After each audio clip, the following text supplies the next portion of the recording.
Namaskar and pranam to all of you. Again, I am coming back to my channel, Asit Government Rule Guru. Today, I will discuss CCS Conduct Rules 1964 Part 1. Today, in this part, I will discuss 25 MCQ questions. So, in subsequent time, also you can get another 2 parts. So, in CCS Conduct Rules 1964, you can get around 70 MCQ questions. Definitely it would be useful for you because in posturing time you will face principal exams in NVS and vice principal exam in NVS, and also vice principal exam is there in Delhi board. So my friends, please patiently just you go through my video. Definitely you can get important questions, and you can get these type of questions in the exam, no doubt about it. So please my friends, subscribe my video, like my video and share my video so that you can get notification for my upcoming videos. Today I will discuss the part 1 CCS Conduct Rules 1964, and in this part I will discuss 25 MCQ questions. So now I am going to start. You see the question number 1. Which category of officers are specially authorized to meet the press? So in CCS Conduct Rule, you see the section 8. You see the section 8 of CCS Conduct Rule 1964. It is related to the media, and 4 options you see: head of the office, ministers, secretaries or other officers specially authorized by the minister, section officers, 4th option officer in charge. यहाँ पर जो answer होगा, answer beat B होगा, ठीक है. Basically ministers, secretaries और other officer specially authorised by the minister, okay, they are having authorized to meet the press. It is very important one related to the media. Also you can get complete information in section 8 of CCS Conduct Rules 1964. चलो ठीक है, अभी question number 2 को चलेंगे. Question number 2, what is the time limit prescribed for sending an acknowledgement to a communication or letter received from the members of parliament as per the provision of manual of office procedure? ये बहुत important है. Manual of office procedure में clearly mention है, यदि हमको कुछ communication और letter मिलता है, जैसे गवर्नमेंट ऑफिसर्स को कुछ कम्युनिकेशन और लेटर रिसीव होता है मेंबर्स ऑफ पार्लियामेंट से, सो उसको कितने दिन के अंदर उसको एक्नॉलेजमेंट को सेंड किया जाएगा. ओके, तो ये बहुत इंपॉर्टेंट क्वेश्चन है. क्या टाइम लिमिट है? Bit A within 4 days, with bit B within 8 days, third option within 15 days, fourth option within 30 days. क्या टाइम लिमिट होगा? यदि हम कुछ इन्फॉर्मेशन, कुछ कम्युनिकेशन और लेटर रिसीव करेंगे, तो जो हम एक्नॉलेजमेंट सेंड करेंगे, सो जिस डेट में एक्चुअली हम कम्युनिकेशन और लेटर रिसीव करेंगे, उसका कितने दिन के अंदर हमको एक्नॉलेजमेंट सेंड करना है. ओके, चाहे मेंबर ऑफ द पार्लियामेंट, चाहे member of the legislative assembly, so उनसे कोई भी कम्युनिकेशन लेटर केस में हमको acknowledgement within 15 days send करना पड़ेगा. Right, answer is bit C. कितना दिन के अंदर हमको सेंड करना पड़ेगा? Within 15 days. और रिप्लाई कितना दिन के अंदर देना पड़ेगा? एक्नॉलेजमेंट हम सेंड करेंगे विद इन 15 डेज, रिप्लाई देंगे विद इन 30 डेज. समझ में आ गया? तो ये बहुत इंपॉर्टेंट है. तो आपको याद, यहाँ पर 2 और एक क्वेश्चन भी इसके रिलेटेड है. एक्नॉलेजमेंट सेंड करेंगे within 15 days, but reply देंगे विद इन 30 डेज. चलो क्वेश्चन नंबर 3 को चलेंगे. The report of complaints committee established in each ministry और डिपार्टमेंट और office for inquiring into complaints of sexual harassment is considered to be the. So every ministry, department और office में complaint committee है. Okay, sexual harassment के ऊपर inquiry करेगा. यदि ground establish होता है, उसको बेसिकली उसको इंक्वायरी करेगा. तो इस केस में बेसिकली 4 ऑप्शंस देखिए. तो inquiry report, appointing authority report, disciplinary authority report, appellate authority report. Actually यहाँ पर जो 4 ऑप्शन है आंसर होगा inquiry report, answer is bit B A. तो जो इंक्वायरी कमिटी है, जो इंटरनल इंक्वायरी कमिटी है in every ministry, every department और in every office, already internal complaint committee है। ओके, जो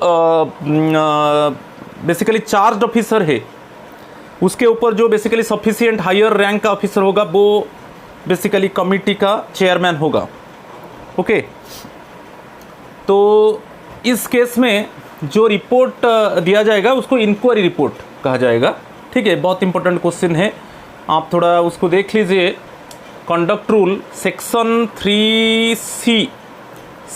3C में basically related to the sexual harassment के ऊपर है, उसको थोड़ा आप अच्छे से देख लीजिए। तो यहाँ पर जो आंसर होगा बिट ए होगा, राइट, इंक्वायरी रिपोर्ट होगा। चलो ठीक है, क्वेश्चन नंबर 4 को चलेंगे।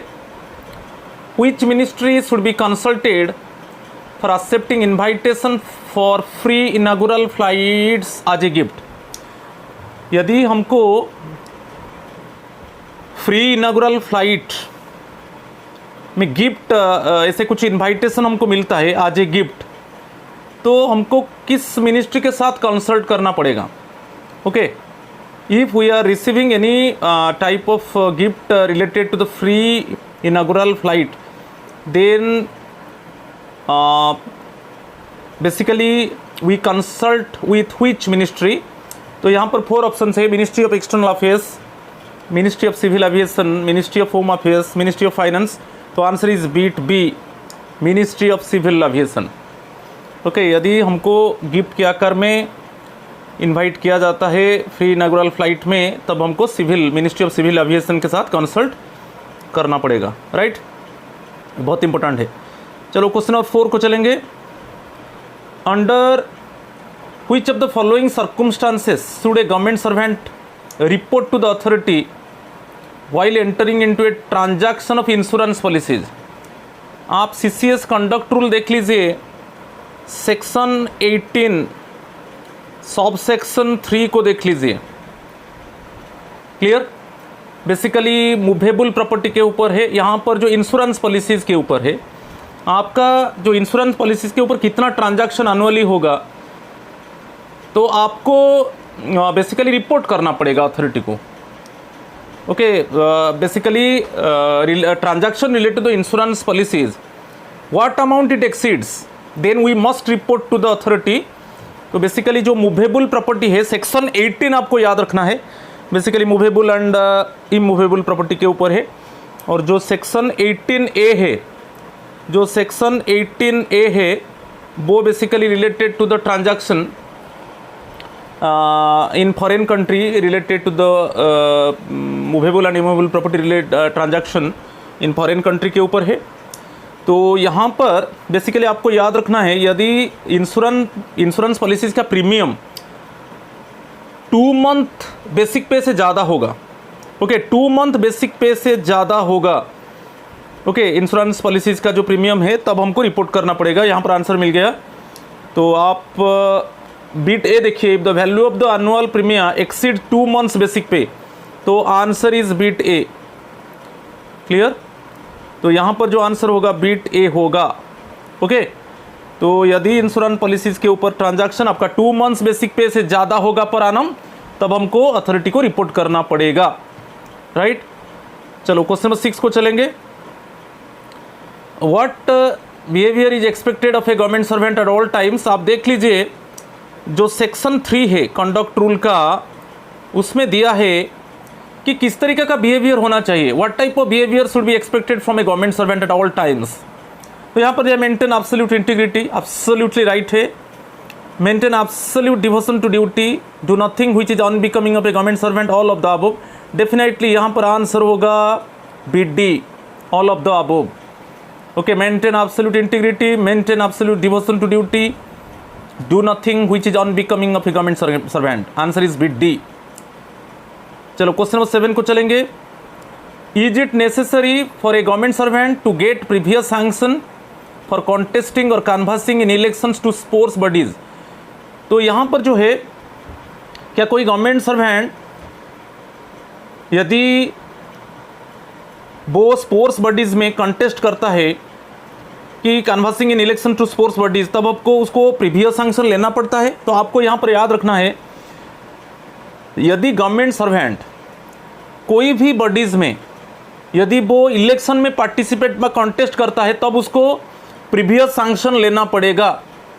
ठीक है, तो यहाँ पर है स्पोर्ट्स बॉडीज़ में, यदि स्पोर्ट्स बॉडी में कोई पोस्ट के लिए वो कॉन्टेस्ट करता है तो उसको प्रीवियस सैंक्शन लेना पड़ेगा। Definitely he must take previous sanction. तो ये बहुत इंपॉर्टेंट है। तो यहाँ पर याद रखें, कॉन्टेस्टिंग और कैनवासिंग इलेक्शन कोई भी बॉडी हो, यहाँ पर स्पोर्ट्स बॉडीज दिया है, यदि गवर्नमेंट सर्वेंट कॉन्टेस्ट करता है इलेक्शंस में कोई भी बॉडी में तब उसको प्रीवियस सैंक्शन लेना पड़ेगा। तो यहाँ पर जो दिया है previous sanction not necessary, previous sanction must, oral intimation to be given, previous sanction optional. मैं बोल चुका हूँ प्रीवियस सैंक्शन मस्ट है, क्योंकि स्पोर्ट्स बॉडीज़ में उसको इलेक्शंस में कंटेस्ट करना है तो पहले से उसको सैंक्शन लेना पड़ेगा। ठीक है, तो answer is bit B, right. चलो क्वेश्चन नंबर 8 को चलेंगे। Complaint committee has been constituted in each ministry और डिपार्टमेंट और office as per the norms or guidelines issued by the Honorable Supreme Court. State the purpose for which it is constituted. अभी मैं discuss कर चुका हूँ, every ministry, every department, every office में एक internal complaint committee होता है। किसके लिए? सेक्सुअल हरासमेंट के लिए। एवरी डिपार्टमेंट में, एवरी ऑफिस में इंटरनल कमिटी है, कंप्लेंट कमिटी है। यदि कोई भी सेक्सुअल हरासमेंट का केस आता है, ग्राउंड एस्टेब्लिश होता है, उसमें इंक्वायरी किया जाता है। ठीक है, तो ये अभी वही क्वेश्चन पूछा है। 4 ऑप्शंस आप देख लीजिए। To forbid the practice of untouchability, okay, to prohibits the government servants from taking part in proselytisation activities, to inquire into the complaints of sexual harassment of working women in the workplace, to deal with the representation from government servant on service matter. So answer is bid C. Basically सभी department और सभी offices में internal complaint committee है। Okay, यदि कुछ sexual harassment के ऊपर case आता है, ओके, तो इमीडिएटली उसके ऊपर इंक्वायरी होगा। तो answer is bit C, right. चलो question number 9, who is prescribed authority with respect to class 1 officer to order for a full and complete statement regarding acquired movable and immovable property। तो basically इस case में क्या है, आप again section 18 को चलिए। Again यहाँ पर सेक्शन 18 में मूवेबल प्रॉपर्टी, इमूवेबल प्रॉपर्टी के ऊपर है।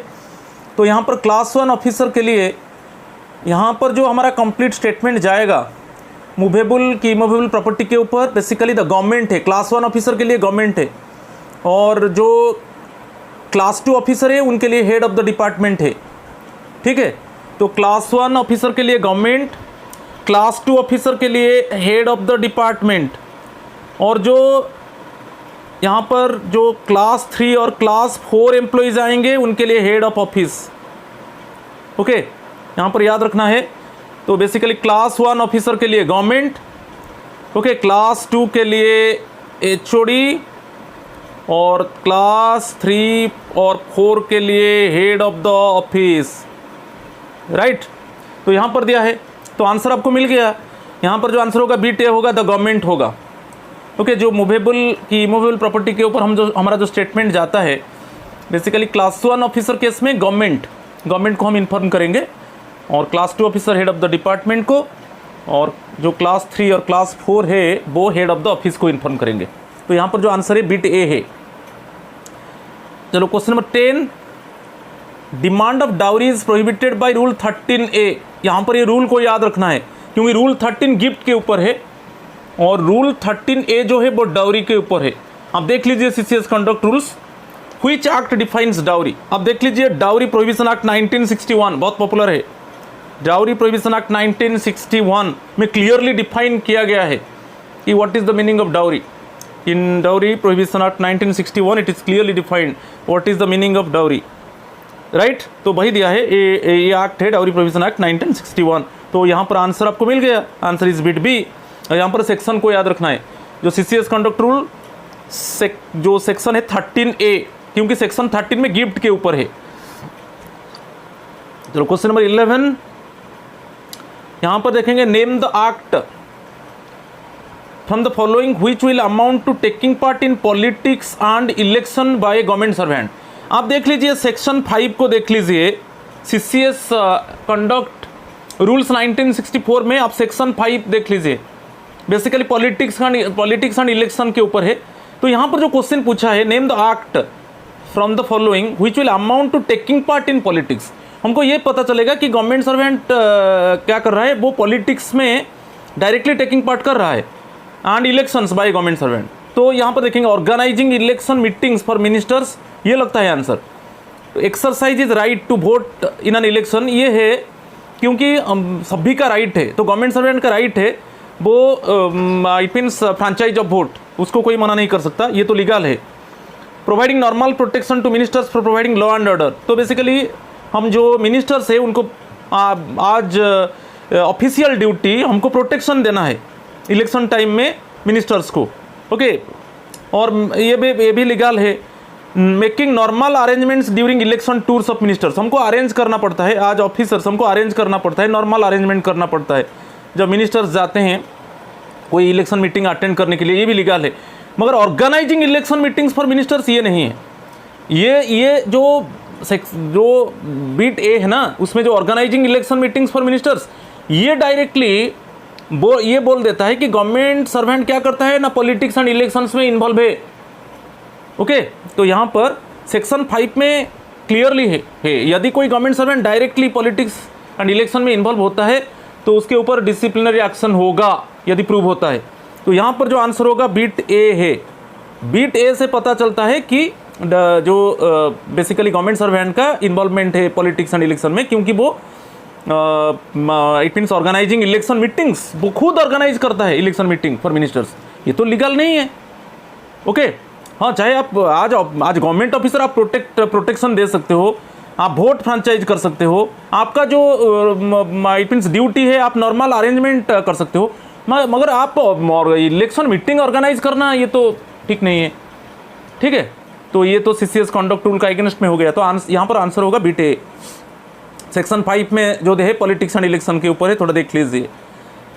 Question number 12, can permission be granted to enrol with the bar association to a government servant having legal qualification. अच्छा, कोई गवर्नमेंट सर्वेंट का लीगल क्वालिफिकेशन है, okay, can permission be granted to enrol with the bar association, क्या आपको licence मिलेगा? Suppose आपका legal qualification है, आप लॉ किया है, तो क्या आपको लाइसेंस मिलेगा बार एसोसिएशन में?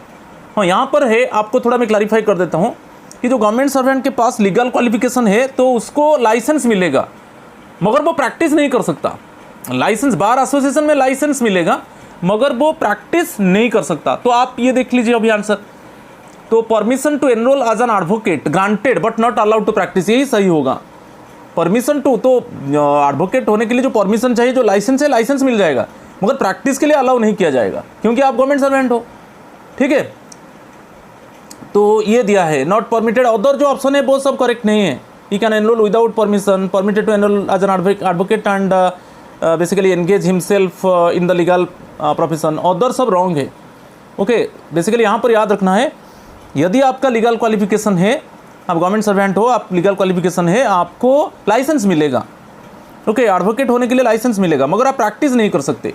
तो यहाँ पर आंसर हो गया बीट ए। ये बहुत इंपॉर्टेंट क्वेश्चन है। चलो नेक्स्ट क्वेश्चन देखेंगे, question number 13, name the activity which does not require sanction और permission of the prescribed authority. यहाँ पर आप देख लीजिए, ऐसा कुछ एक्टिविटीज़ है जहाँ पर हमको सैंक्शन और परमिशन का ज़रूरत नहीं है, ओके, गवर्नमेंट का कोई सैंक्शन परमिशन ज़रूरत नहीं है। तो to join as volunteers in civil defence service, इसके लिए आपको याद रखना है परमिशन चाहिए, इसके लिए परमिशन चाहिए, सैंक्शन परमिशन चाहिए। Accept gifts from near relatives and personal friends when the value exceeds prescribed limits. आप जानते हो कि यदि आप गिफ्ट रिसीव कर रहे हो और वो लिमिट क्रॉस होता है, जैसे ग्रुप जो ए बी ऑफिसर्स है वो गिफ्ट अप टू 5000 वो गिफ्ट रिसीव कर सकते हैं, उससे ज़्यादा होगा तो उनको रिपोर्ट करना पड़ेगा। और जो ग्रुप सी एंड डी में है उनको जो गिफ्ट मिलेगा अप टू 2000 कोई परमिशन सैंक्शन का ज़रूरत नहीं है, मगर मोर देन 2000 होगा तो उनको सैंक्शन और परमिशन लेना पड़ेगा। तो पहले आप सिविल डिफेंस सर्विस का वॉलंटियर के आकार में ज्वाइन करना चाहते हो, यहाँ पर सैंक्शन और परमिशन का ज़रूरत है। सेकेंड है, यदि जो ग्रुप ए बी ऑफिसर्स के लिए यदि आपका गिफ्ट का वैल्यू मोर देन 5000 हो जाता है तब आपको रिपोर्ट करना पड़ेगा। और C group C and D के लिए यदि गिफ्ट का वैल्यू 2000 से ज़्यादा होता है तो आपको क्या करना पड़ेगा, रिपोर्ट करना पड़ेगा। ठीक है, तो ये है गिफ्ट का वैल्यू के ऊपर हो गया। तो ये भी परमिशन जो यहाँ पर लिमिट क्रॉस हो रहा है, व्हेन द वैल्यू एक्सीड्स, हाँ यस, यदि वैल्यू एक्सीड होगा तो यहाँ पर देख लीजिए, यदि वैल्यू एक्सीड होगा, ठीक है, यहाँ पर परमिशन लेना पड़ेगा। व्हेन द वैल्यू एक्सीड्स, अभी भी बताया, यहाँ पर परमिशन लेना पड़ेगा। तो accept fee for work done for any private और पब्लिक बॉडी और पर्सन, यदि आप कोई प्राइवेट बॉडी में कि पब्लिक बॉडी में एक्स्ट्रा काम करके फी लेते हो तो उसके लिए तो परमिशन का जरूरत है, क्योंकि आप गवर्नमेंट सर्वेंट हो, आपको एज यूजुअल काम करने से सैलरी मिल रहा है। आप यदि कोई चैरिटेबल वर्क कर रहे हो वहाँ पर फी का जरूरत, कोई चैरिटेबल वर्क कर रहे हो इसमें कोई फी नहीं लेते हो तो वो परमिशन का जरूरत नहीं है, मगर आप फी लेते हो मीन्स परमिशन का जरूरत है। टू पार्टिसिपेट इन श्रमदान ऑर्गेनाइज्ड बाय गवर्नमेंट डिपार्टमेंट्स और भारत सेवक समाज ड्यूरिंग स्पेयर टाइम, ये जो है इसमें परमिशन का जरूरत नहीं है। ये जो 4 ऑप्शन था ना, जो ऑप्शन डी है इसमें परमिशन का जरूरत नहीं है। श्रमदान ऑर्गेनाइज्ड बाय गवर्नमेंट डिपार्टमेंट्स और भारत सेवक समाज, कोई एक्स्ट्रा टाइम जो आउटसाइड ऑफ ऑफिस आवर्स आप वहाँ पर काम कर सकते हो, definitely it does not adversely affect your official work, तो यहाँ पर परमिशन का जरूरत नहीं है। मगर अदर जो 3 ऑप्शन है ना, फर्स्ट ABC जो ऑप्शन है वहाँ पर आपको सैंक्शन और परमिशन का जरूरत है। समझ में आ गया? तो ये बहुत इंपॉर्टेंट है। कोई श्रमदान ऑर्गेनाइज बाय गवर्नमेंट डिपार्टमेंट और भारत सेवक समाज ड्यूरिंग स्पेयर टाइम, तो यहाँ पर कोई बेसिकली परमिशन और सैंक्शन का जरूरत नहीं है। चलो ठीक है, answer is bit D. Question number 14 को चलेंगे। Which are the matters that cannot be displayed by a recognized association or trade unions on the notice board in the office premises? Office board है, office premises में, यहाँ पर it is related to the association और trade unions. उनका जो official premises में जो notice board है, तो किस तरीका का मैटर को बेसिकली जो रिकॉग्नाइज्ड एसोसिएशन है और ट्रेड यूनियन है वो डिस्प्ले नहीं कर सकते, यही क्वेश्चन पूछा है। ठीक है, तो यहाँ पर देख लेंगे, ऑप्शंस देख लेंगे। 4 ऑप्शंस है, हमको यही ढूंढना है कि किस तरीका का इंफॉर्मेशन को बेसिकली जो रिकॉग्नाइज्ड एसोसिएशन से और ट्रेड यूनियन से वो ऑफिशियल बोर्ड में उसको डिस्प्ले नहीं कर सकते। Statement of accounts of income expenditure of the union association, ये तो डिस्प्ले कर सकते हैं, इसमें कोई प्रॉब्लम नहीं है, इसको कर सकते हैं, क्योंकि कितना जो यूनियन एसोसिएशन है वो उनका अकाउंट के बारे में कितना इनकम था, कितना एक्सपेंडिचर हुआ है वो डिस्प्ले करेंगे। Announcement regarding date, time, place and purpose of general body meeting, ये तो डिस्प्ले होगा, कौन सा डेट में, कौन सा टाइम में, किस प्लेस में जनरल बॉडी मीटिंग होगा, ये तो डिस्प्ले हो सकता है, होगा definitely. Reminders to the members of the associations और unions about the dues outstanding against them, यदि कोई ऐसा मेंबर्स का ड्यू है, ओके, एसोसिएशन और यूनियन वो क्या करते हैं ना, कुछ मनी कलेक्ट करते हैं ना, उनका एक मंथली सब्सक्रिप्शन होता है, यदि किसका ड्यू है वो भी डिस्प्ले होगा। तो ये तीनों चीज़ें डिस्प्ले होगा। मगर क्रिटिसिज्म अगेंस्ट इंडिविजुअल्स, ऑफिसर्स और ऑफिस डायरेक्टली और इनडायरेक्टली, ऐसा कुछ इंडिविजुअल्स को क्रिटिसाइज करना, ऑफिसर्स को क्रिटिसाइज करना, कि कोई ऑफिस को डायरेक्टली और इनडायरेक्टली क्रिटिसाइज करना, इस तरीके का मैटर को डिस्प्ले नहीं किया जाएगा। तो यही आंसर होगा, आंसर इज बिट डी। वही क्वेश्चन पूछा है कि किस तरीका का मैटर्स को जो रिकॉग्नाइज्ड यूनियन से और ट्रेड यूनियन से वो ऑफिशियल बोर्ड में डिस्प्ले नहीं कर सकते, तो ये आंसर बिट डी हो जाएगा। कोई इंडिविजुअल को इट मीन डायरेक्टली क्रिटिसाइज नहीं किया जाएगा, ऑफिसर्स को क्रिटिसाइज नहीं किया जाएगा, ऑफिस को डायरेक्टली और इनडायरेक्टली क्रिटिसाइज नहीं किया जाएगा, कि उनके ऊपर जो मैटर है वो डिस्प्ले नहीं किया जाएगा ऑफिशियल बोर्ड में। तो आंसर इज बिट डी, ये बहुत इंपॉर्टेंट है। चलो next one, question number 15, what action can be taken against employees who participate in A strike. आप देख लीजिए सेक्शन 7 देख लीजिए, सेक्शन 7 में जो सब सेक्शन डबल आई है, सेक्शन 7 डबल आई में स्ट्राइक के ऊपर है। क्योंकि वहाँ पर दो चीज़ आता है, 7I में क्या है, डेमोन्स्ट्रेशन के ऊपर है, और यहाँ पर स्ट्राइक रिलेटेड है। वो सेक्शन CCS कंडक्ट रूल आप देख लीजिए, सेक्शन 7 सेकेंड बिट देख लीजिए, सब सेक्शन 2 देख लीजिए, स्ट्राइक के ऊपर है। तो भाई what action can be taken against employ who participate in strike. यदि कोई एम्प्लॉइज वो स्ट्राइक में पार्टिसिपेट करता है, उसका अगेंस्ट में किस तरीके का एक्शन होगा।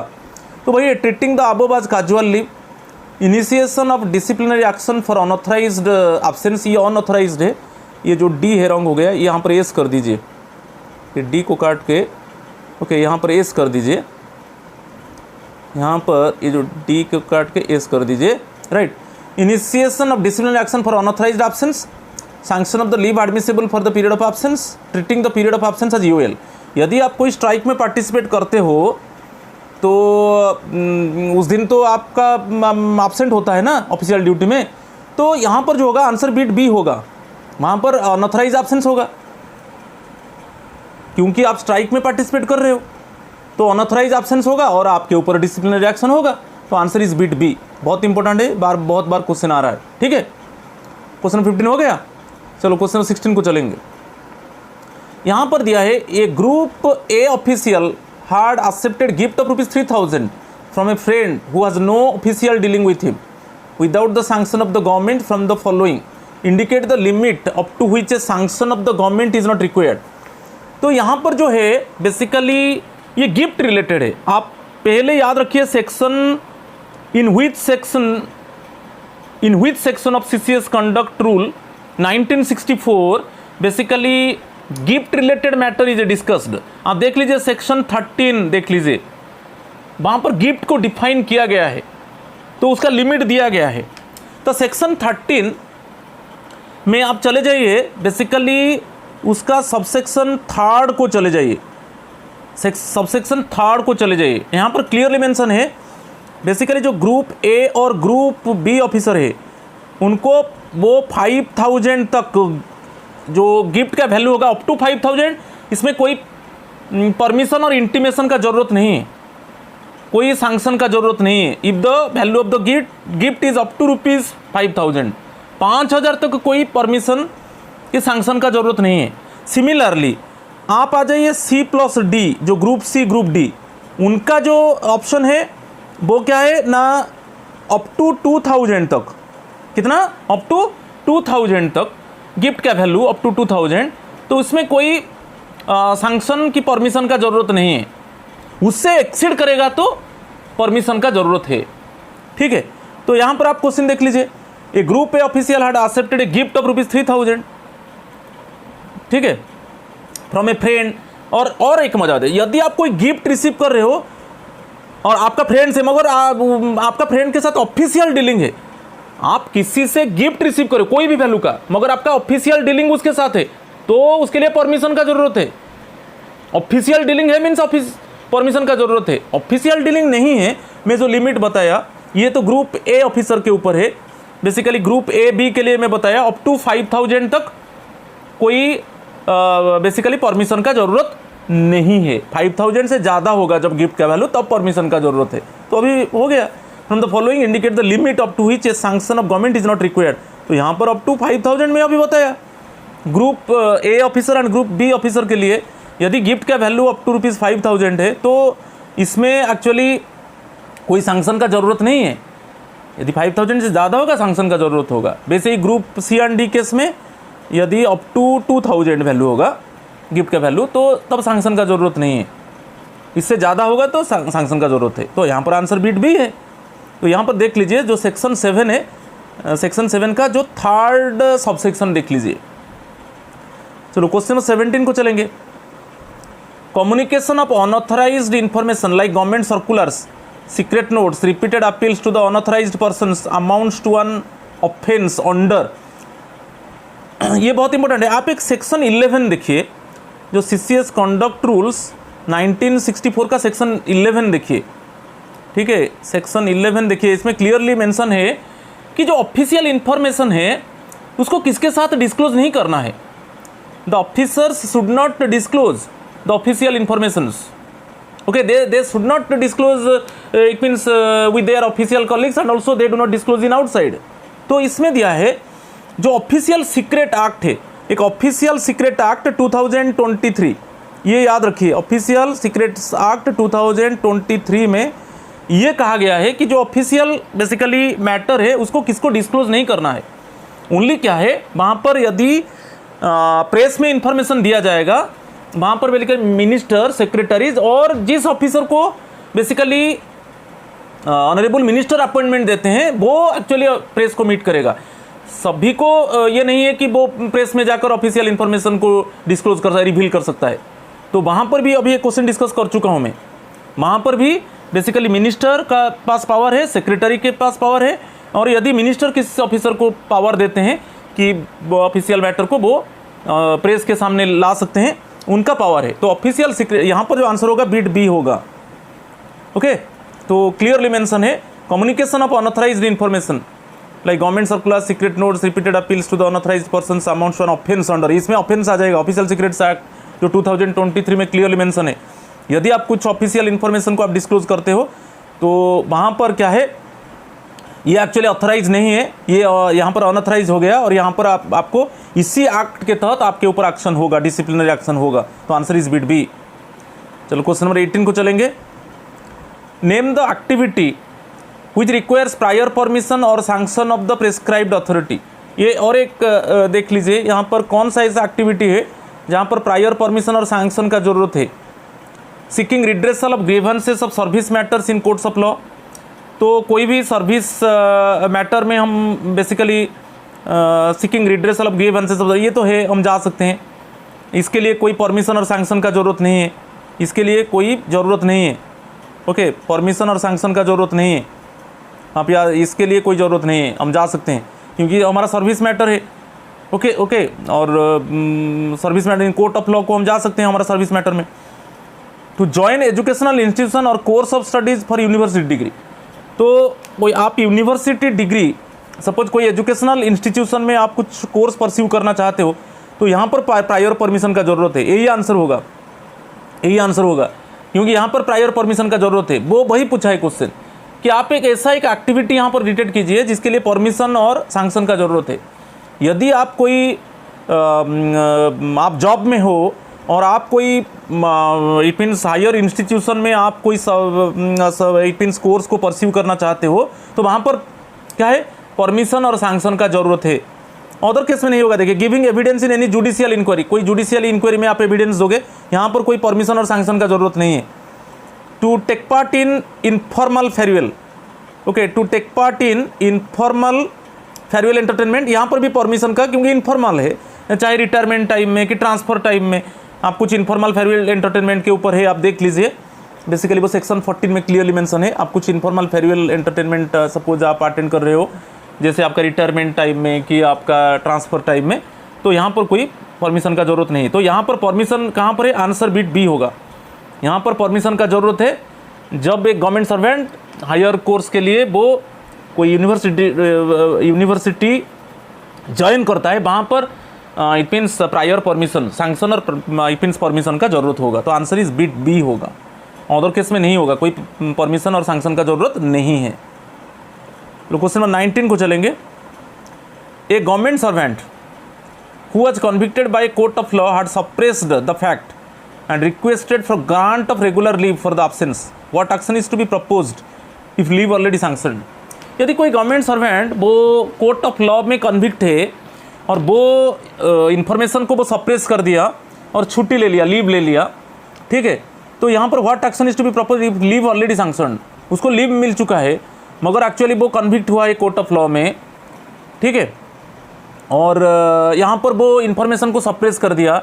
वो नहीं बोला कि मैं कोर्ट ऑफ लॉ में कन्विक्ट हूँ और मुझे इम्प्रिजनमेंट मिला है, मगर उसको लीव सैंक्शन हो गया। तो इस केस में क्या होगा, तो डिसिप्लिनरी एक्शन होगा।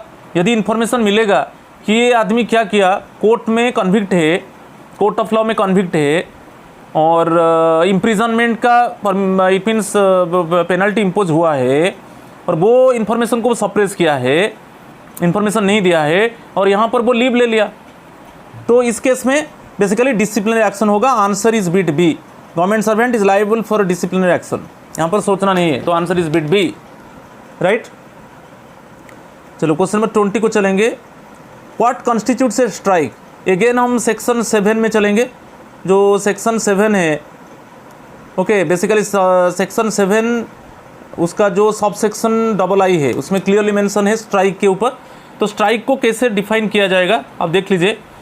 Submission of joint representation by employees, participation in general body meeting, lawful gathering of employees at one place within, ये है, थोड़ा इसको ठीक कर लीजिए, ये है विद इन है, okay, within the official premises, refusal to work और स्टॉपेज और slowing down work by group of employees.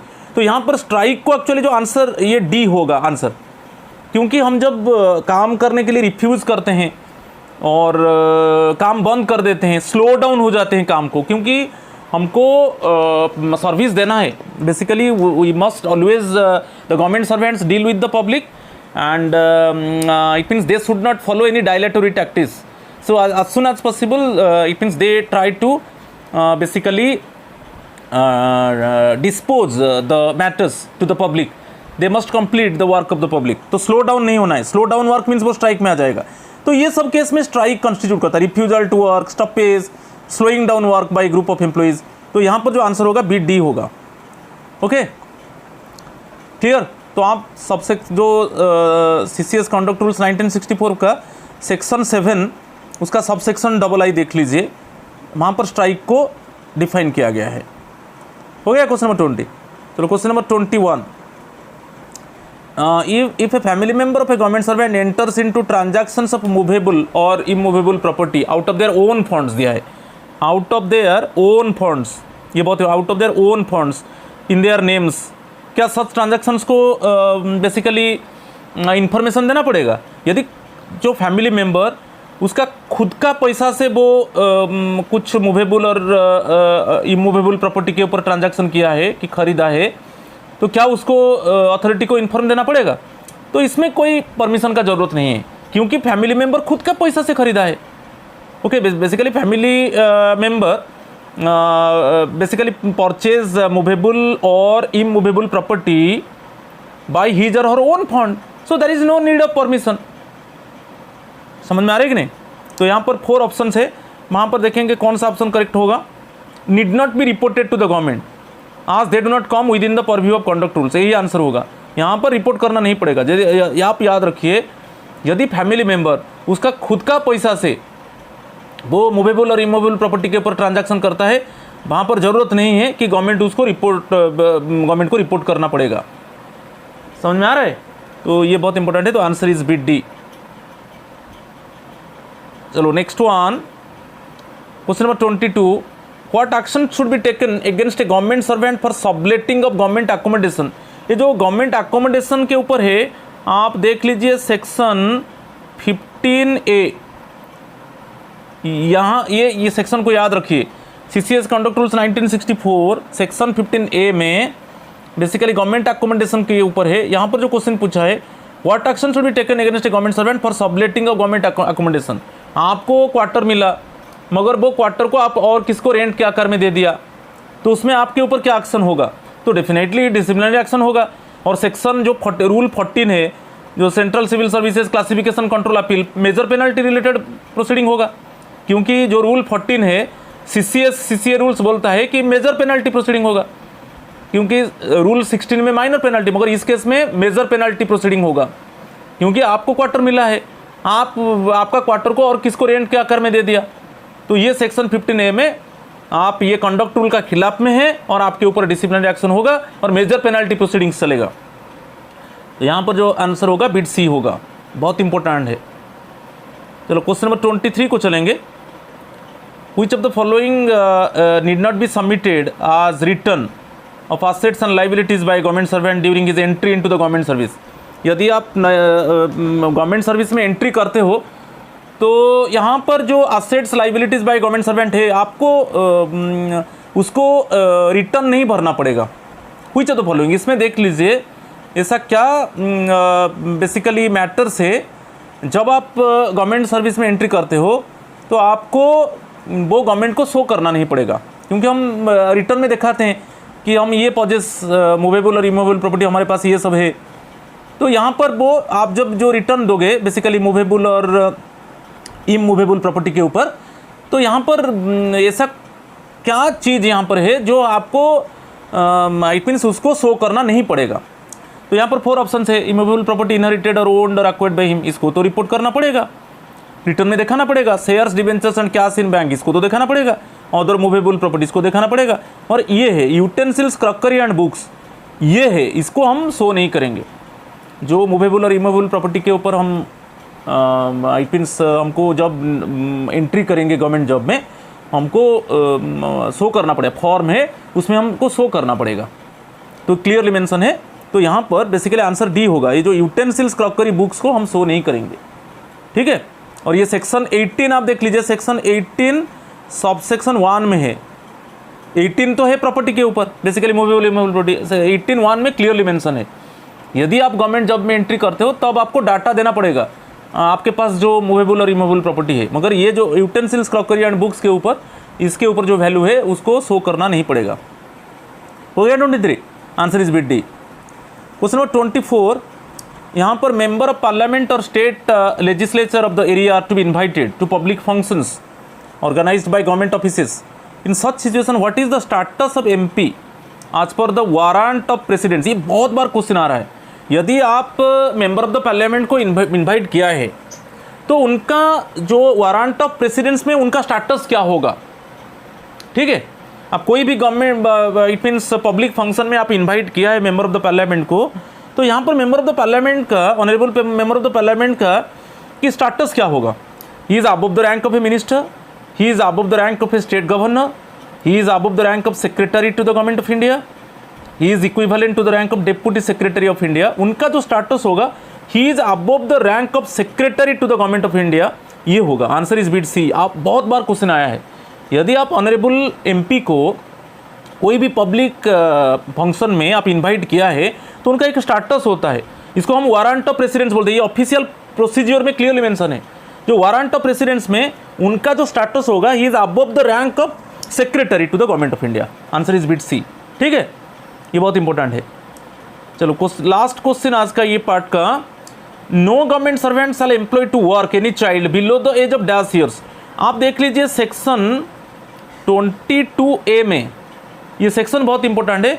इसमें क्लियरली मेंशन किया है जो चाइल्ड का, any child below the age of 14 years, okay, any child का age यदि 14 years से बिलो है आप उसको एम्प्लॉय नहीं कर सकते।